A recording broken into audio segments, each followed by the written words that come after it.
सुब्हानल्लाहि व बिहम्दिही सुब्हानल्लाहिल अज़ीम।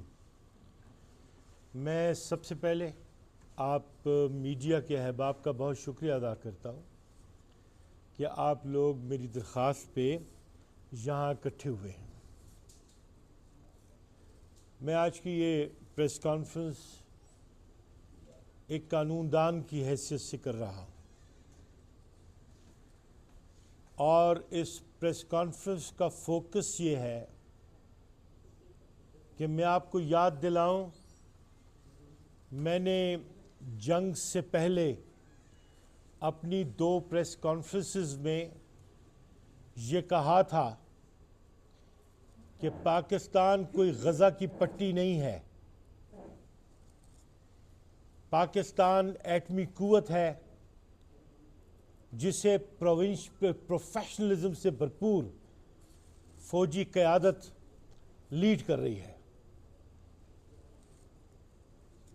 इंडिया से हम ये मारिका जीत चुके हैं और पाकिस्तान की हुकूमत ने बैनुल अक़वाम पे ये वाज़े किया था कि आप लोग गैर जानिबदाराना तहकीक करवा लीजिए, पहलगाम के इशू से हमारा कोई वास्ता लेना देना नहीं है। ये तजवीज़ उन्होंने रशिया के लिए भी दी, अमेरिका के लिए भी दी, चाइना के लिए भी दी, दुनिया भर को दी। हिंदुस्तान जो है बाज नहीं आया, इसलिए कि वो प्री कंसीव्ड नोशन पे काम कर रहा था।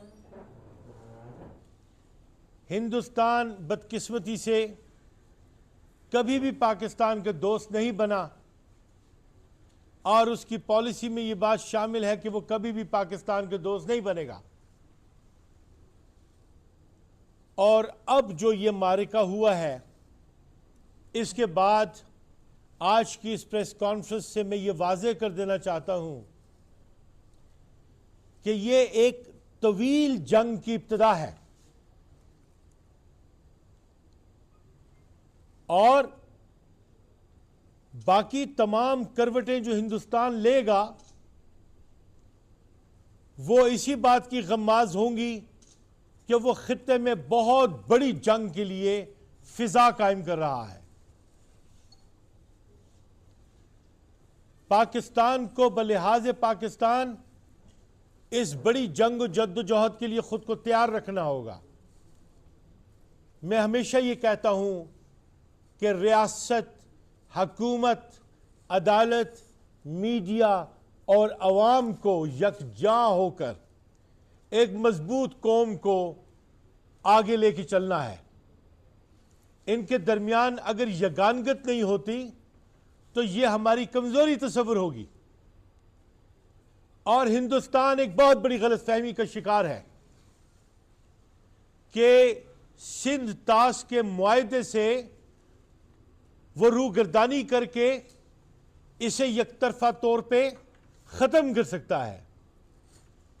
उसने जो ये मुआहदा मुअत्तल करने का ऐलान किया है, दर हकीकत उस ताअत्तुल से जो फिजा पैदा हुई है वो पाकिस्तान को एक बड़ी जंग लड़ने के लिए खुद को तैयार करने की वजह बनेगी और बनना शुरू हो गई है।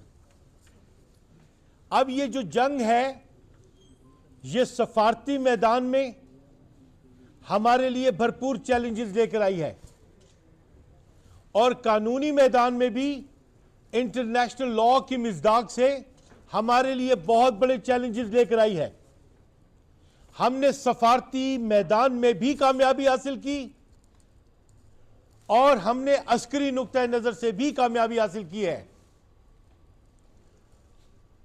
इसलिए कानूनी तौर पे जो बैनुल अक़वाम का कानून है जिसमें वियना कन्वेंशन भी इससे ताल्लुक रखता है, जिससे हमारी जो वाटर ट्रीटी है, IMF की ब्रोकरशिप और इसके जो खदोखाल है उसके लीगल इंपैक्ट, इंटरनेशनल आर्बिट्रेशन के लिए भी हमारा केस इंतहाई मजबूत है।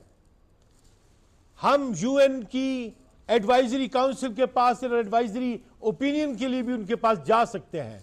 लेकिन यहां पे मेरी राय यह है कि पाकिस्तान को अपनी स्ट्रेटजी स्ट्रीमलाइन करने के लिए ऐसे हर इकदाम से गुरेज करना होगा जहां उसे किसी और की बात माननी पड़ जाए और वो उसके बताए हुए राह पे चले। यानी अगर प्रायर इंगेजमेंट्स के बगैर, अगर अपने आप को तैयार किए बगैर आप एडवाइजरी के लिए किसी इंटरनेशनल फोरम पे चले जाते हैं और वो आपको एक राय दे देती है और वो राय अगर जुबानी हुई तो फिर एक और पेंडोरा बॉक्स खुलेगा। इसलिए ओपिनियन मांगने से पहले सफारती लॉबिंग जरूरी है, ताकि जब हम ओपिनियन मांगे तो हम इस बात पे भी यकीनी तौर पे ठहरे कि वो ओपिनियन जो है वो इंटरनेशनल लॉ के मुताबिक हमारे ही फेवर में आनी है। इंटरनेशनल एरिना पे अदालती नुक्ते नजर से या इंटरनेशनल कोर्ट ऑफ जस्टिस पे जाने के लिए पाकिस्तान जो है उसे ज्यादा मेहनत करनी पड़ेगी, इसलिए कि उस तरह के रिक्वायर्ड प्रोफेशनलिज्म के लिए ऐसा माहौल बना नहीं कि जिसकी बिना पे हम ठग करके बिल वास्ता फौरी तौर पे चले जाएं। तो हमें जो कार्ड्स हमारे पास हैं उनको अगर हमने कानूनी और आईनी तौर पे इस्तेमाल कर लिया तो हिंदुस्तान के पास मां सिवाय शिकस्त के और कुछ नहीं रहेगा।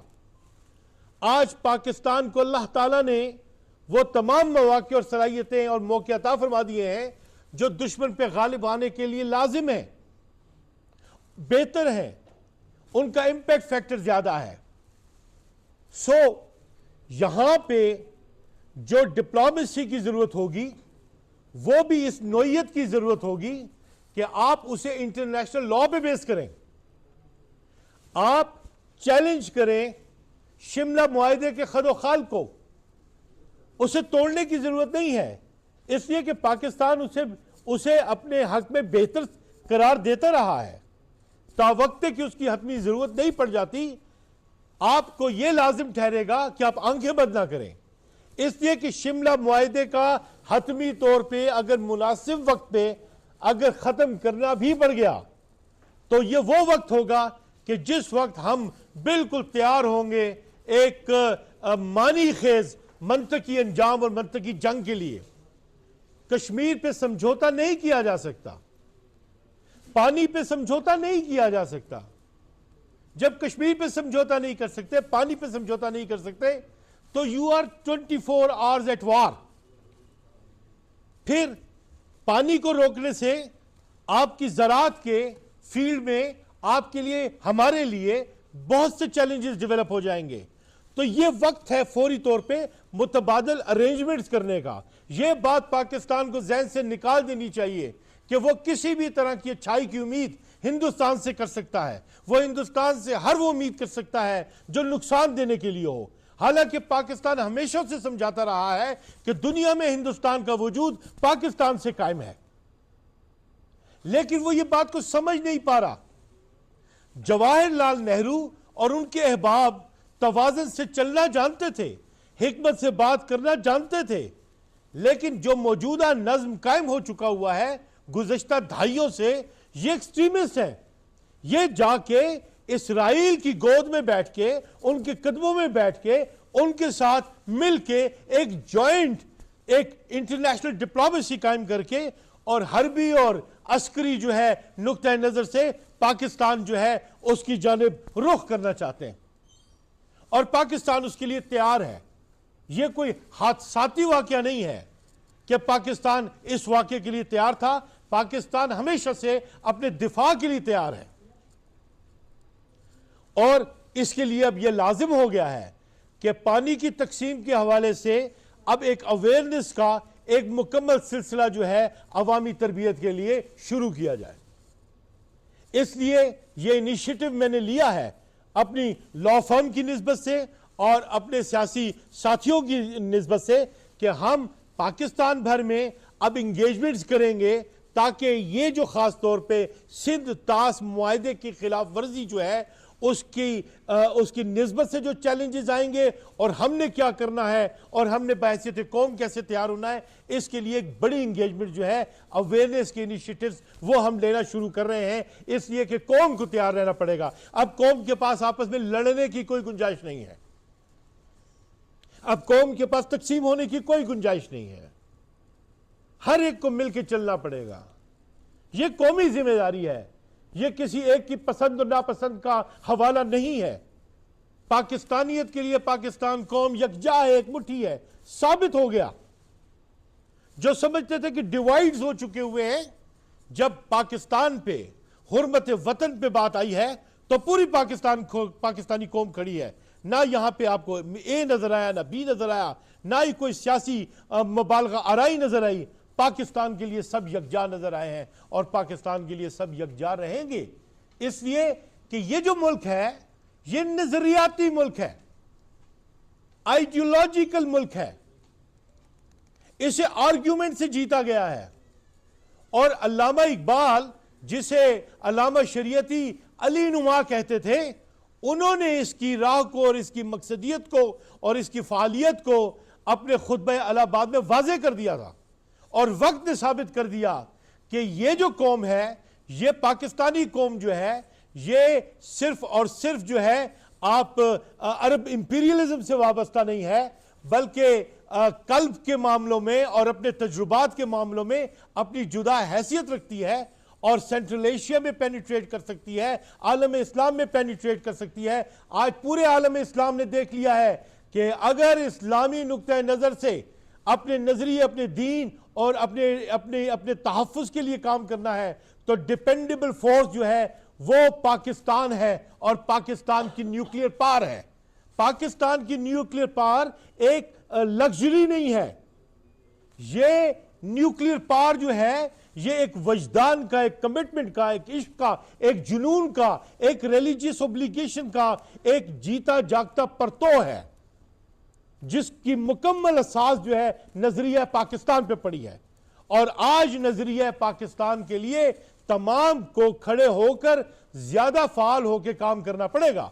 और मैं जो कहता हूं कि मीडिया इंटेग्रल पार्ट है, मैंने आपको कहा था कि सबसे बड़ी जिम्मेदारी आप पे आयद होगी, और आफरीन करता हूं इस बात पे कि इस आजमाइश के दौरानिए में हमारे जो मीडिया पर्सन्स हैं, हमारे जो मीडिया है, हमारे जो इलेक्ट्रॉनिक या प्रिंट मीडिया है, उसने जितनी जिम्मेदारी के साथ काम किया है, दुनिया आज उनके किरदार को अप्रिशिएट कर रही है। और वो लोग जो नेगेटिविटी की तरफ गए, उन लोगों को मार्जिनलाइज कर दिया गया है, इसलिए कि पाकिस्तानियत पे समझौता नहीं किया जा सकता।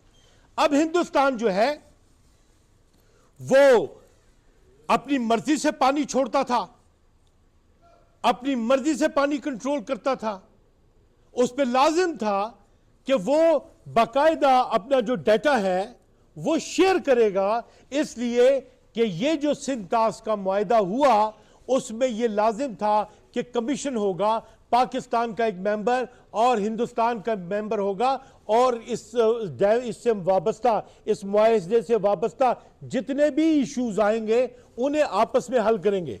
जहां तनाज़ा बढ़ेगा वहां पे इंटरनेशनल आर्बिट्रेशन के लिए जाएंगे। फिर इस पे जो इनका सेक्शन 12 है वो क्लियर था, वो ये कहता है कि कोई भी फरीक अपनी मर्जी से यक तरफा तौर पे कोई भी तब्दीली नहीं ला सकता।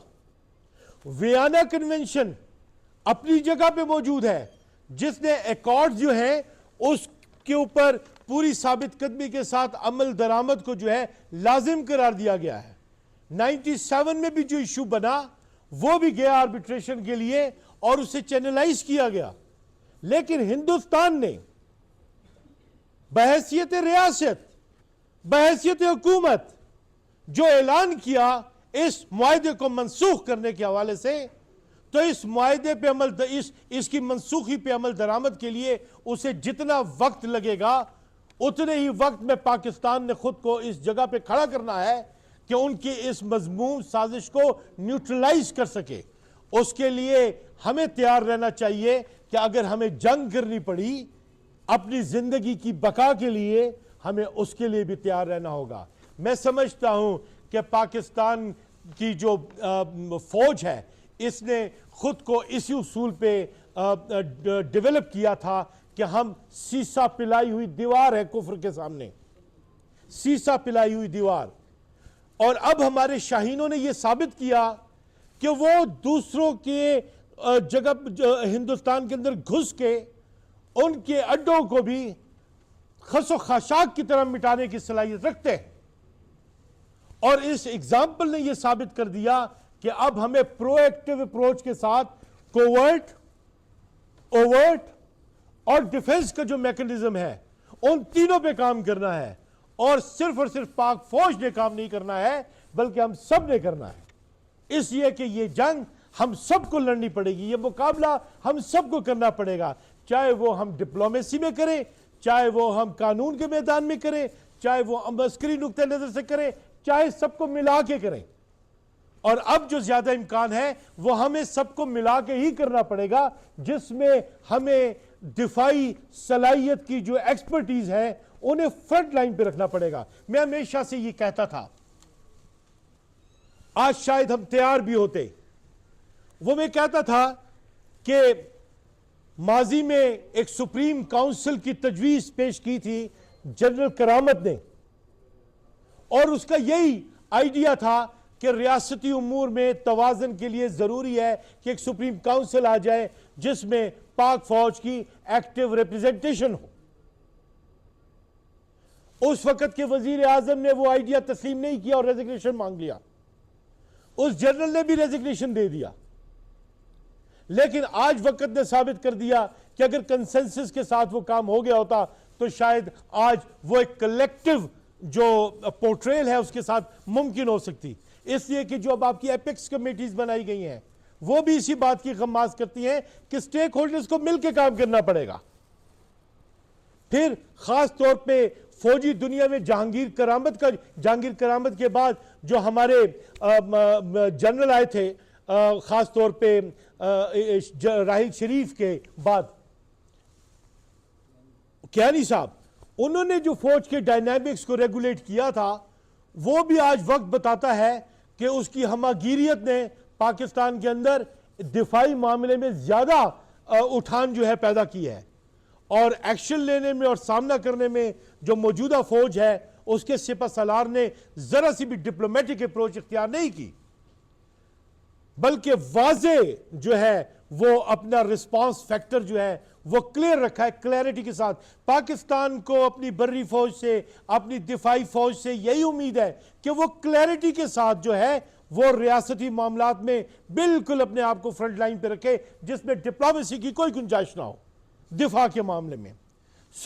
ये आज की प्रेस कॉन्फ्रेंस में खास तौर पे मुझे ये पैगाम देना है कि दिफाई जो हमारी फोर्सेस हैं उन्होंने अपने आप को साबित किया है, और उन्हें मेरा मशवरा यही है कि उन्हें अब ज़्यादा प्रोएक्टिव अप्रोच के साथ, मज़ीद फ़ालियत के साथ, बड़े चैलेंजेस के साथ, चैलेंजेस के लिए ख़ुद को तैयार कर लेना चाहिए।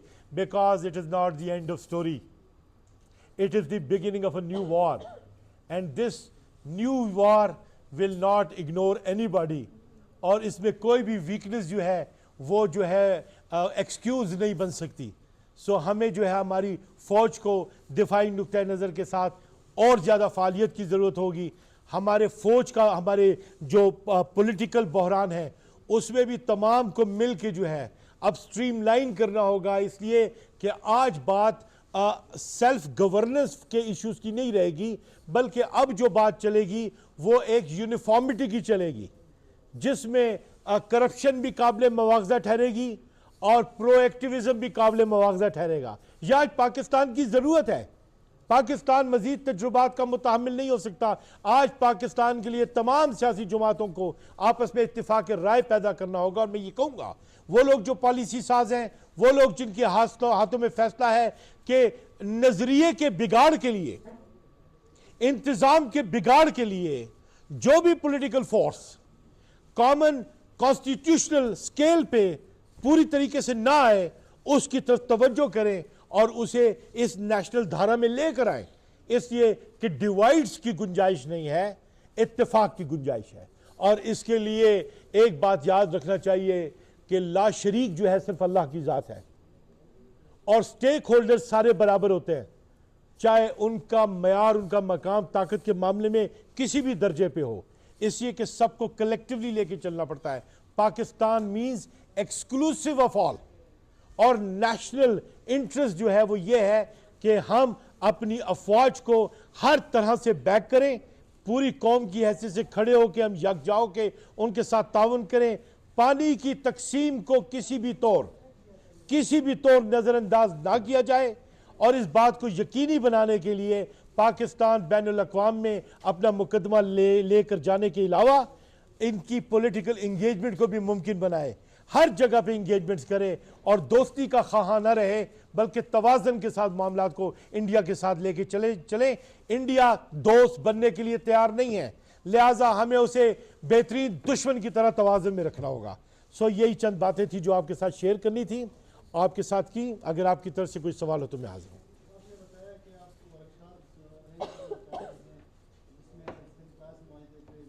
जी जी, तो वो किस तरीके से करेंगे? वो शहरियों को बुला के करेंगे या वकला की सतह पे करेंगे? वकला और पॉलिटिकल ऑल पार्टीज रिप्रेजेंटेशंस इनकी एमलगमेशन से लेकर आएंगे।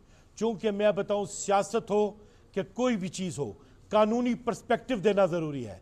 सो हम ऑल पार्टीज और ऑल पार्टीज रिलेटेड लॉयर्स और प्रोफेशनल लॉयर्स इनको मिला के कॉन्फ्रेंसेस का सिलसिला शुरू करने जा रहे हैं।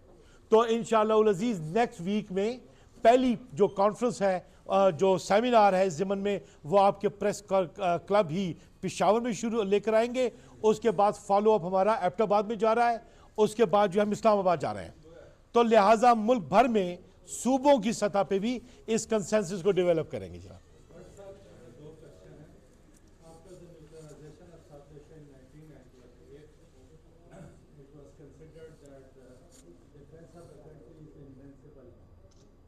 keep the war between the two countries on a limited scale, taking into account the nuclear factor. So why you are apprehensive about that? Secondly, experts say that India cannot contain put a heart to the water for more than 2 hours.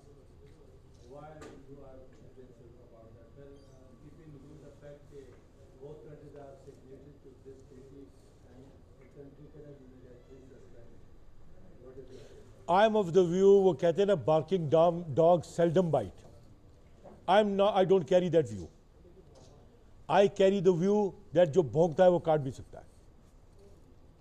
सो आपका ये सवाल कि it could not happen, why I am thinking on those lines, I am thinking on those lines because India as a state has categorically declared कि वो जो है ये सिंध ताज़ मुआहिदा मुअत्तल कर रहा है, मनसूख करेगा।